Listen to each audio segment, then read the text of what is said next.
What do you do when one of your biggest business partners humiliates you publicly? That was what Nintendo did to Sony in 1991. Nintendo was the king of gaming consoles, and they knew that for them to retain that crown in the next decade, they needed to change how their consoles were made. So naturally, they turned to Sony. Sony was going to help them make consoles that are compatible with CDs.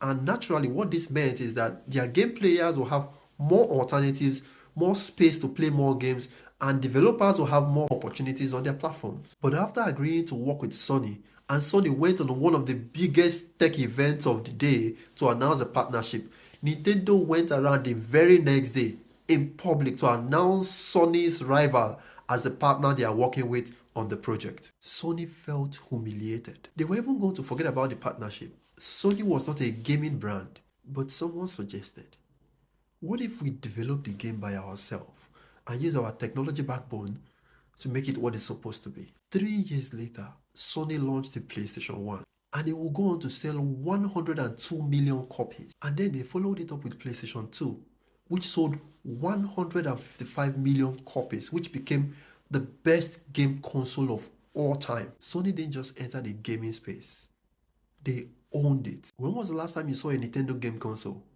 Exactly. Just because of one disrespect, Sony turned around and became a game maker and then beat the king of that space. On a personal level and sometimes in business, collaboration will take you to heights that sometimes rivalry will never get you to.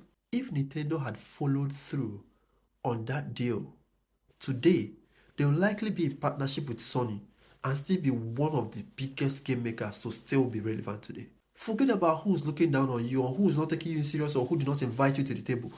Build your own table. Don't ever sit around bemoaning your own lot, talking about the people that did not rate you, the people that did not invite you to the table and all of those stuff. Build your own table.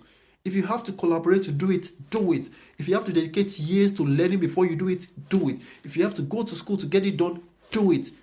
But build your own table. Sometimes losing the deal or being disrespected to your face is how you get the courage to win the war.